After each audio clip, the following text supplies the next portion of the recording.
Hello दोस्तों, नमस्कार।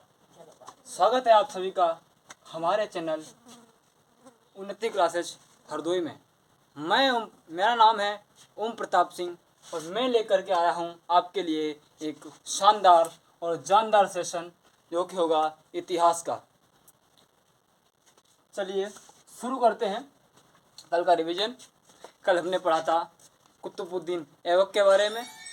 कुतुबुद्दीन ऐबक ने जो है दिल्ली में गुलाम वंश की स्थापना की 1206 ईस्वी में और उसने अपनी राजधानी लाहौर बनाई और कुरान खान और लाख बख्श की उपाधि धारण की।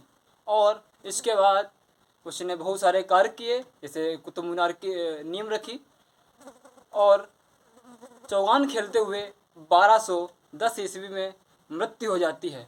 और उसके बाद दिल्ली की गद्दी पर बैठता है इल्तुतमिश, जो कि कुतुबुद्दीन ऐबक का दामाद था और गुलाम था। तो चलिए शुरू करते हैं आज की क्लास इल्तुतमिश के बारे में। तो स्वागत है आप सभी का फिर से एक बार हमारे छोटे से परिवार उन्नति क्लासेज में। साथियों, पढ़ते हैं इल्तुतमिश के बारे में। इल्तुतमिश जो है गद्दी पर बैठता है आराम शाह, क्योंकि कुतुबुद्दीन ऐबक के बाद में गद्दी पर बैठा था कुछ दिनों के लिए, यानी 8 महीने के लिए आराम शाह बैठता है और आराम शाह के बाद में बैठता है कौन? इल्तुतमिश। अब इल्तुतमिश के सामने बहुत सारी चुनौतियां हैं, क्योंकि कुतुबुद्दीन ऐबक का एक सपना था कि वो दिल्ली पर शासन करे, जो कि उस सपने को पूरा करना है इल्तुतमिश को। और इसके सामने बहुत बड़ी चुनौती भी है, क्योंकि ये जो था एक तुर्क था और हिंदुस्तान में सिर्फ 1% ही वो था और 99% आबादी थी हिंदुस्तान में। तो 99% आबादी के ऊपर शासन करना इसके लिए एक बहुत बड़ी चुनौती था। और उस समय पर कुतुबुद्दीन ऐबक के ख़त्म हो जाने के बाद में बहुत सारे दास थे कुतुबुद्दीन ऐबक के, जो कि दिल्ली पर शासन करना चाहते थे। और इल्तुतमिश जो है उनसे लड़ा और उन्हें परास्त किया। और उसी दौर में गजनी के ऊपर एक शासन कर रहा था एल्दोज नाम का व्यक्ति, जो कि एल्दोज और कुवाचा भी था। एल्दोज तो जो था वो मोहम्मद गौरी का गुलाम था और उस समय कुवाचा भी मोहम्मद गौरी का गुलाम था। और कुतुबुद्दीन ऐबक की, जैसा कि आपको मैंने बताया था पिछली क्लासेज में, कुतुबुद्दीन ऐबक भी मोहम्मद गौरी का गुलाम था। कुतुबुद्दीन ऐबक दिल्ली पर बैठ गया उस समय पर, और एल्दोज को शासन मिला था गजनी का और कुवाचा को मिला था मुल्तान का। और कुतुबुद्दीन ऐबक के ख़त्म हो जाने के बाद अब दिल्ली के ऊपर चढ़ाई करता है कौन? गजनी का शासक एल्दोज। और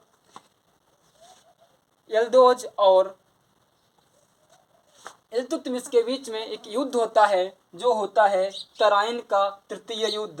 1215 ईस्वी में तराइन का तृतीय युद्ध होता है। एल्दोज, जो कि गजनी का शासक था, एल्दोज और इल्तुतमिश के बीच में। और इल्तुतमिश जो है वो जीत जाता है, एल्दोज जो है वो परास्त हो जाता है। और उस समय पर एक और भी इसके सामने चुनौती थी इल्तुतमिश की, क्योंकि उस समय पर मध्य एशिया में मंगोलों का बहुत ज़्यादा बोलबाला था। मंगोलों ने तबाही मचा रखी थी उस समय मध्य एशिया के अंतर्गत, और इन सभी समस्याओं का सामना किया और दिल्ली में स्थापना की गुलाम वंश की। और गुलाम वंश का इसीलिए वास्तविक संस्थापक कहा गया। और अपनी राजधानी इल्तुतमिश ने लाहौर से हटा करके गुलाम वंश की राजधानी जो है वो रखी दिल्ली को राजधानी बनाया, और इसीलिए इसे दिल्ली का वास्तविक संस्थापक कहा जाता है। तो आशा करता हूँ कि आपको समझ आया होगा। और अब शुरू करते हैं इसने अपने जीवन में और क्या क्या किया। इल्तुतमिश ने जो है 1211 से लेकर के 1236 तक जो है शासन किया और इसे गुलामों का गुलाम कहा गया। क्यों? क्योंकि इसे गुलामों का गुलाम इसलिए कहा गया क्योंकि कुतुबुद्दीन ऐबक जो था वो मोहम्मद गौरी का गुलाम था और कुतुबुद्दीन ऐबक का गुलाम था इल्तुतमिश, इसीलिए इसे गुलामों का गुलाम कहा गया। तो समझ में आया होगा। और इल्तुतमिश को वास्तविक संस्थापक भी कहा गया। और साथियों, राजधानी दिल्ली बनाई और ये दिल्ली सल्तनत में ऐसा शासक था इसने सुल्तान की उपाधि हासिल की। इसने बगदाद के खलीफा से सुल्तान की उपाधि हासिल की, सुल्तान की उपाधि हासिल की और इसने जो है इक्ता प्रथा को चलाया। समझते हैं इक्ता क्या होता है। इक्ता का मतलब होता है एक छोटा सा जमीन का टुकड़ा और वो अपने शासन में अपने राज्य के अंतर्गत हर एक छोटी छोटी जगह पर एक इक्तेदार नियुक्त किया करता था और इक्तेदार का मतलब हुआ करता था सैन्य अधिकारी। इक्तेदार जो हुआ करता था वो इस इक्तेदार जो हुआ करता था अपनी सैलरी के बदले जमीन का टुकड़ा लिया करता था। इल्तुतमिश जो है अपने सैन्य अधिकारियों को सैलरी के बदले में एक इक्ता यानी जमीन का टुकड़ा दिया करता था। और साथियों, ये तो रही कहानी यहाँ तक। और इसके जो कार्य क्या कार्य है, इसने सर्वप्रथम कुतुब मीनार का निर्माण पूरा कराया। समझ रहे हो ना, इसने कुतुब मीनार का निर्माण पूरा कराया क्योंकि कुतुब मीनार की नींव जो रखी थी कुतुबुद्दीन ऐबक ने कुतुबुद्दीन बख्तियार काकी की याद में। ठीक है साथियों।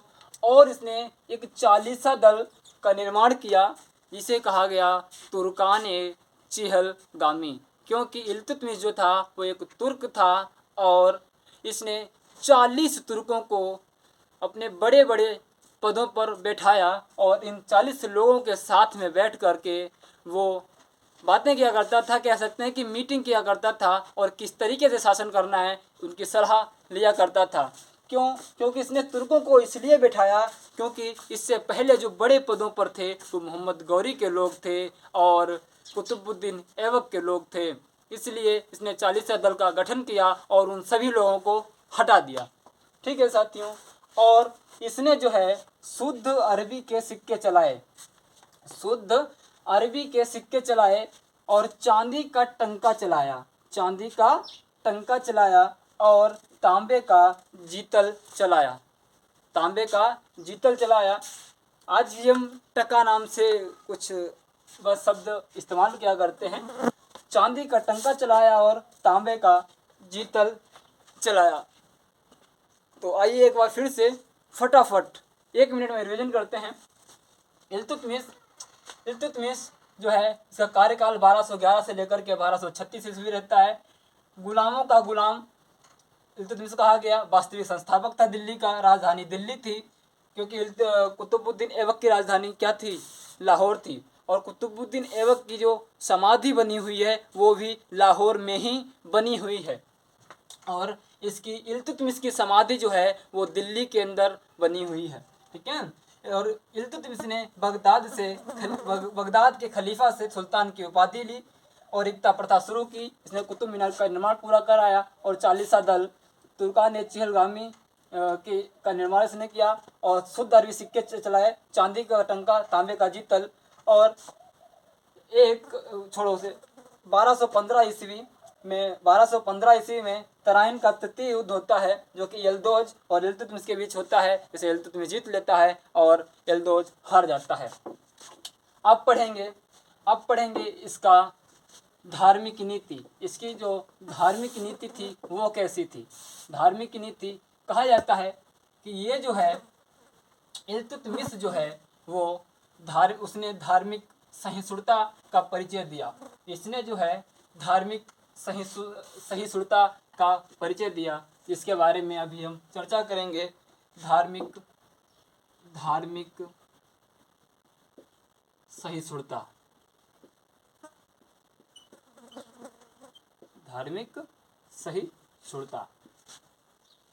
उस दौर में जब ये शासक बना, कौन, इल्तुतमिश सुल्तान बना, उसमें पर मुस्लिम धर्मगुरु इसके पास आया करते थे और कहा करते थे तुम जो है इन गैर मुसलमानों पर, काफिरों पर अत्याचार करो, इन्हें ख़त्म करो और अपने धर्म का जो है प्रचार और प्रसार करो। इस बात से वो बहुत ज़्यादा परेशान हुआ, क्योंकि वो रोज़ आया करते थे, अधिकतर आया करते थे। और इस बात से परेशान होकर के कौन, इल्तुतमिश जो है जाता है अपने गुरु के पास। गुरु कौन है? कुतुबुद्दीन बख्तियार, कुतुबुद्दीन बख्तियार के पास जाता है। बख्तियार, कुतुबुद्दीन बख्तियार काकी के पास जाता है और कहता है कि गुरुजी मैं क्या करूं, ये समस्या है जो खड़ी हो रही है। तो गुरुजी बड़ी ही आसानी से एक उदाहरण देके समझाते हैं। कहते हैं कि ये जो धर्म गुरु हैं, इन लोगों ने जो टोपी पहन रखी है वो कितने रुपए की होगी?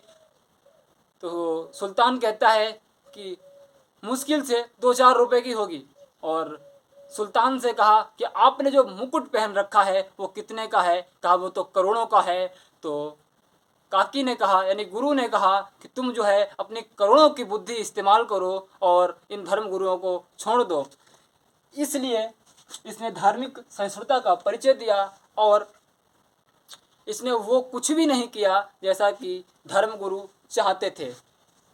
तो ये तो रही इसकी धार्मिक नीति, क्योंकि इसके सामने समस्या थी क्योंकि अगर ये धार्मिक सहिष्णुता को ना अपनाता और अपने धर्म के प्रचार और प्रसार के चक्कर में उस समय के हिंदुओं पर अत्याचार करता, तो वो लोग धार्मिक भावनाओं को ठेस पहुंचाने के चक्कर में सभी लोग इकट्ठे हो जाते और उसका शासन करना बहुत मुश्किल हो जाता। इसीलिए उसने कोई भी ऐसा कदम नहीं उठाया, क्योंकि वो जानता था यहाँ के लोग बटे हुए हैं, क्षत्रिय, वैश्य और ब्राह्मण और शूद्र में बटे हुए हैं। इनको बटे रहने दिया जाए और इन पर शासन किया जाए, क्योंकि शासन करना तब तक आसान है जब तक ये बटे हुए हैं।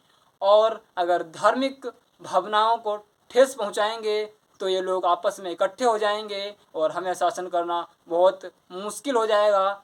और ये सोचने की बात है कि मात्र 1% आबादी ने 99% आबादी पर शासन किया और हम लोग बटे रहे।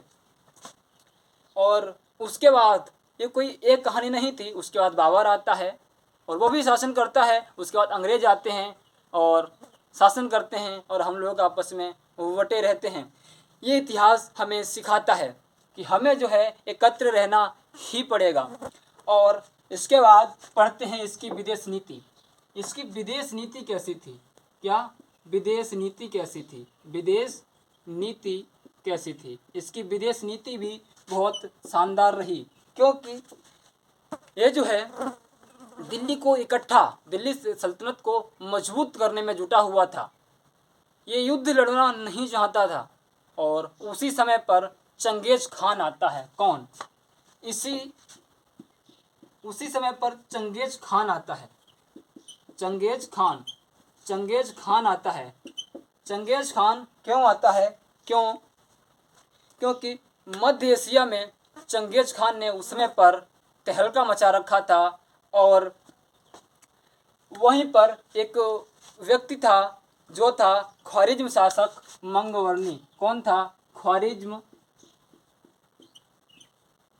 शासक मंगवर्णी, जो कि इससे यानी चंगेज खान से छुप कर के भागा और आया किसके पास? इल्तुतमिश के पास आया। और इल्तुतमिश से कहा, देखो तुम भी मुसलमान हो और मैं भी मुसलमान हूँ, मुझे इस काफिर से बचाओ। इसे काफिर इसलिए कहा क्योंकि जो है चंगेज खान कोई मुसलमान नहीं था। खान जो हुआ करती थी उसमें पर एक सैन्य उपाधि हुआ करती थी। मध्य एशिया में एक सैन्य उपाधि हुआ करती थी। एक सैन्य उपाधि हुआ करती थी और इसका जो वास्तविक नाम था वो था तेमुचिन। इसका जो वास्तविक नाम था वो था तेमुचिन और ये बुद्ध धर्म को मानने वाला था। ये बुद्ध धर्म को मानने वाला था। चंगेज खान जो है बहुत ज़्यादा तहलका मचा रखा था और इतिहासकार को ये भी नहीं आता था पता चला कि चंगेज खान की मृत्यु कब हुई और कहाँ हुई। कहते हैं कि ये जहाँ भी जाया करता था, कहीं भी अभियान पर जाया करता था, कभी कभी अकेले भी चला जाया करता था और जो भी इसे मिलता था उसका ये सर काट दिया करता था। इतना ज़्यादा इसका भय था मध्य एशिया में। और जब इसकी मृत्यु हो गई तब 10 सालों तक मध्य एशिया की कुर्सी जो है खाली रही, गद्दी जो है वो खाली रही, क्योंकि लोगों के अंदर भय था कहीं ऐसा तो नहीं किसी अभियान पे गया हुआ हो और वापस आए और हमें काट दे, ख़त्म कर दे। तो इतना तो इसका भय था।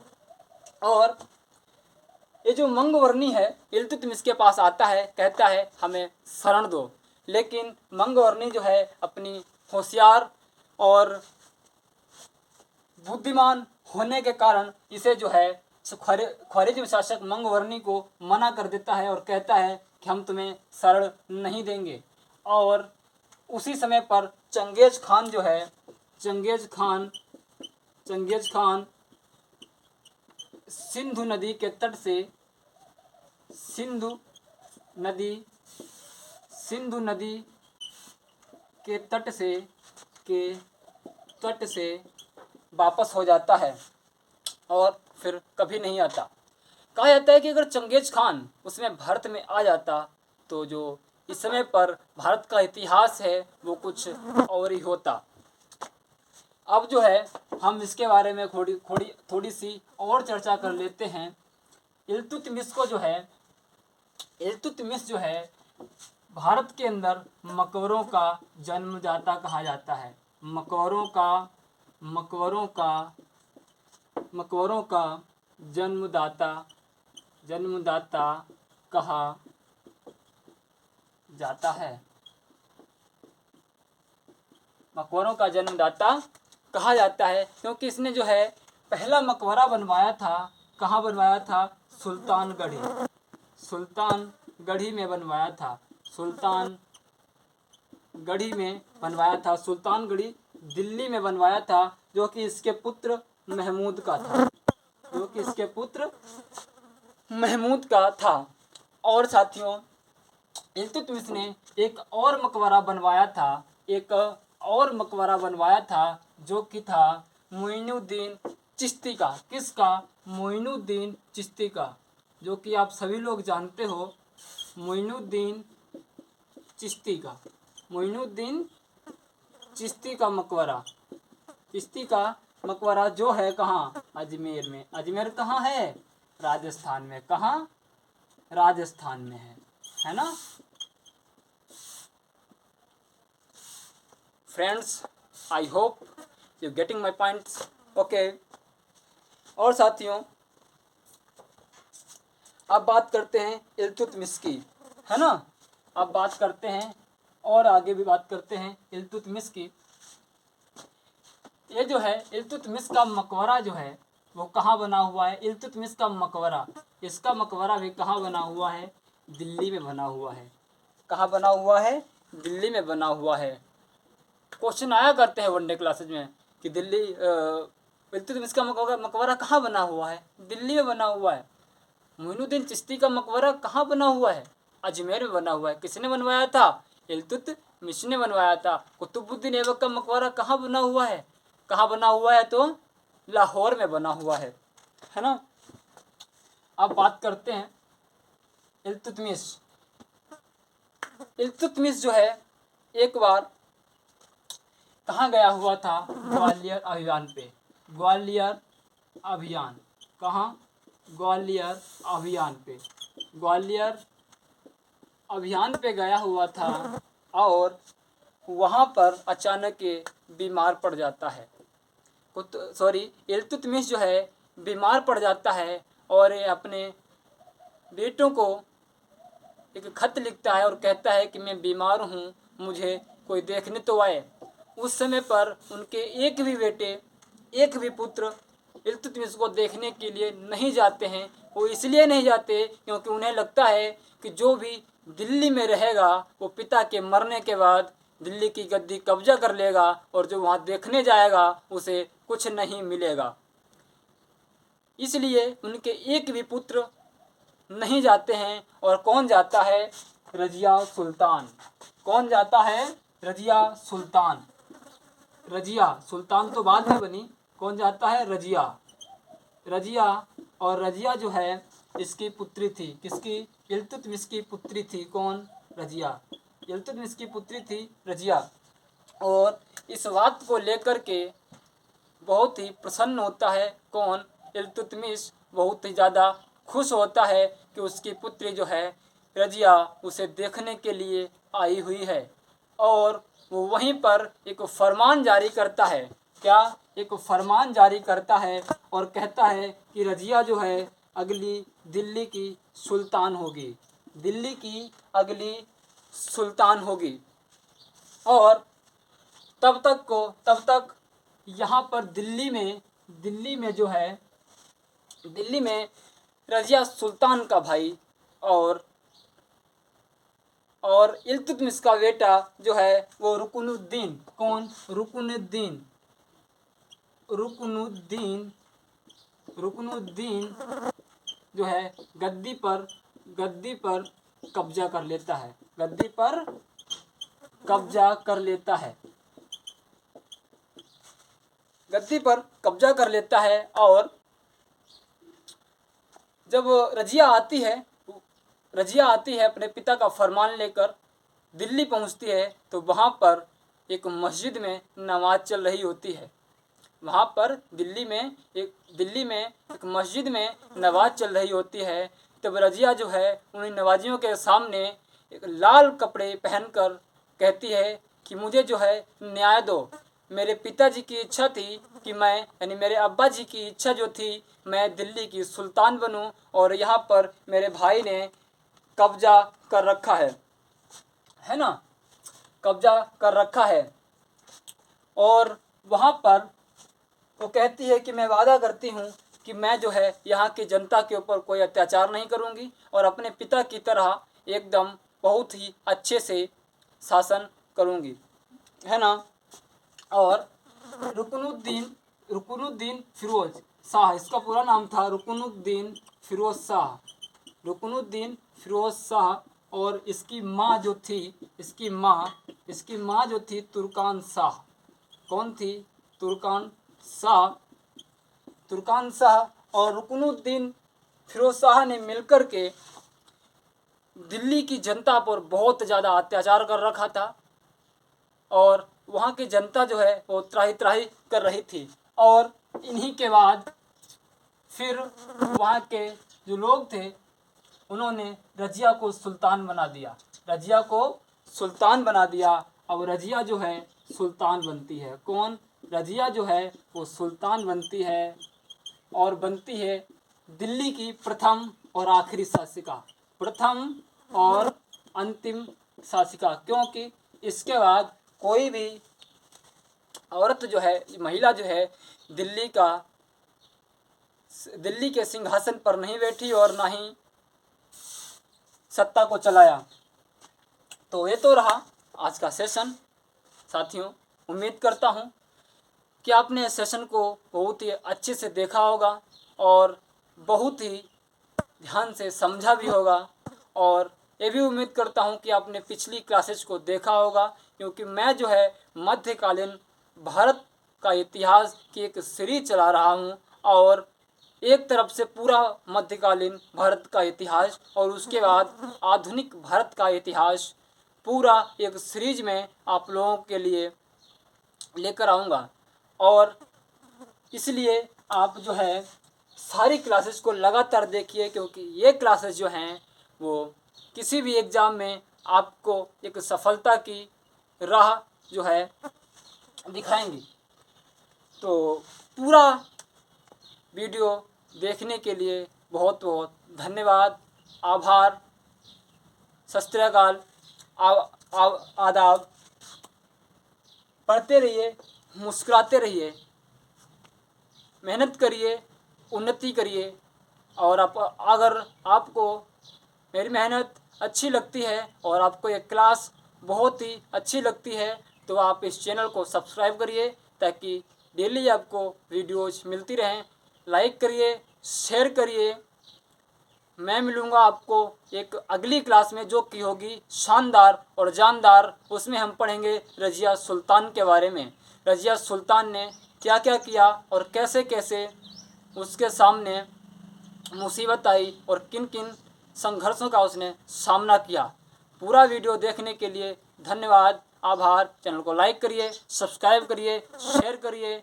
धन्यवाद, नमस्कार, जय हिंद, जय भारत।